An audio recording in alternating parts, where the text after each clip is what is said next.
G'day, my name is David Kemp. I'm the Work Health and Safety Manager for Catholic Education Diocese of Cairns. Good hygiene in our schools is important at any time, but obviously even more so now. In this short video, we'll take you through some basic steps to help prevent the spread of SARS-CoV-2, the virus that causes COVID-19. Immunologists agree that adherence to good personal hygiene will prevent the spread of viruses such as flu and COVID-19 by over 50%. COVID-19 and other respiratory viruses spread easily by droplets from breathing, coughing and sneezing. Because our hands touch many surfaces, they can pick up microbes, including viruses. Then by touching contaminated hands to your eyes, nose or mouth, the pathogens can infect the body. This is why hand washing is so important. Now, hand washing and hand rubbing, which is the use of hand sanitizers, are both highly effective treatments to prevent the spread of germs. If you have no hand sanitizer, this is no problem. Hand washing with soap and water is equally good. If your hands are visibly soiled or dirty, then you must use soap and water. Cleaning of hands should be undertaken regularly, particularly before handling, preparing or eating food, and after using the toilet. For staff providing support services, this will also include washing hands before and after assisting students with eating or toileting, before and after providing first aid or medication, after contact with blood or body fluids, and after removal of protective gloves. To thoroughly clean your hands, it is recommended that you follow this procedure. Apply a liberal amount of soap. Rubbing your hands together, clean your palms. Interlock your fingers to clean between them.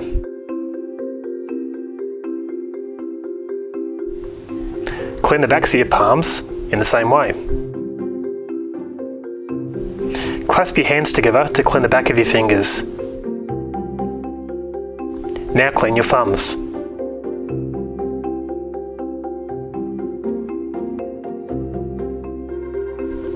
Rub the pads of your fingers onto the palms to clean them.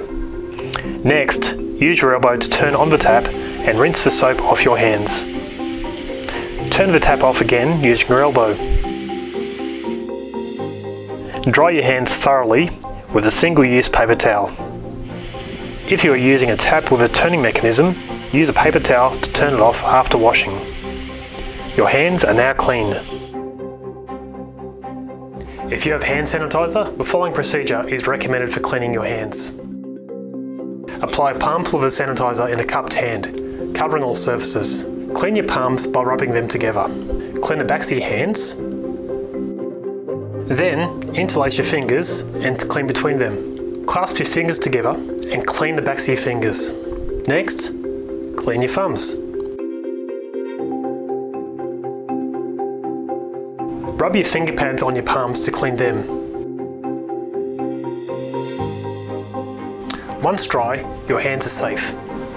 Hand sanitizer should contain over 60% alcohol to be effective against COVID-19. Hand sanitizers are excellent and may be placed around the school, improving access. Now, this is not to take away from the effectiveness of regular hand washing, which is particularly great if you have trouble sourcing hand sanitizers, which at this time a lot of schools are.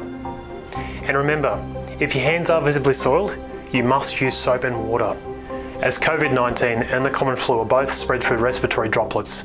Covering your coughs and sneezes is particularly important. If you have a tissue, use this to capture your cough or sneeze. This should then be discarded immediately in a bin. Do not leave the tissue lying around. You should wash your hands after discarding the tissue. Now, if you don't have a tissue, you can do a sleeve sneeze. This involves coughing or sneezing into your elbow or upper arm. This will help to prevent the projection of respiratory droplets and will stop the accumulation of viruses on your hands, which may then end up on surfaces. The final hygiene step is to avoid touching your face, which will help to reduce the likelihood that any pathogens on your hands are respired. Social distancing can greatly reduce the risk of community transmission. COVID-19 viruses are present in larger respiratory droplets, and these may be within the air for about a 1.5 metre radius from any person. Although hard to fully implement within schools, here are some basic tips. Do not shake hands or hug people.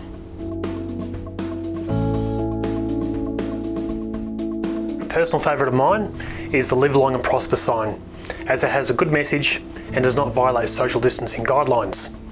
It also builds better digit motor skills for kids.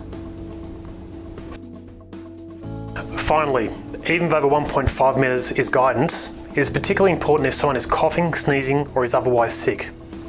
As per our normal school policy, sick people should not come to school until they are well or have clearance from a medical practitioner. Other social distancing includes school bans on gatherings of more than 30 people, and this includes assemblies and any other events. From an epidemiological perspective, social distancing and other measures are only effective with a strong collective response. That is, it relies on the vast majority of everyone to adhere to measures, and this includes you. Finally, I recommend that everyone gets their flu vaccinations when they become available, but let's be clear, this will not prevent COVID-19. Vaccines will, however, have two advantages. 1. Vaccinated people generally only experience mild to no flu-like symptoms, and this means less people overburdening our healthcare system, which will be crucial in the coming months. 2. Is a risk of comorbidities. A comorbidity is a health condition that may increase the risk or outcome of another condition. Now, we don't have a lot of data on COVID-19, but what we do know is that it is a respiratory disease, and anything that can weaken our respiratory system, such as smoking or the flu, could lead to more severe outcomes for those who may be infected with COVID-19. Now, there's been a lot of talk about flattening the curve, and this is essentially about a strategy to not overload our healthcare system. Now, everyone in Australia has a civic responsibility to assist in this. Now, as you can see from this image, if we do nothing, we will have large and sudden infection rates, which will result in pushing our healthcare system past breaking point, resulting in many thousands of Australians not receiving the care they may drastically need. Now, although it may seem difficult, we do need to make some changes to how we do things in our everyday life. Correct and frequent hand washing or hand sanitising, good coughing and sneezing etiquette, and not touching your face are all crucial elements in infection prevention.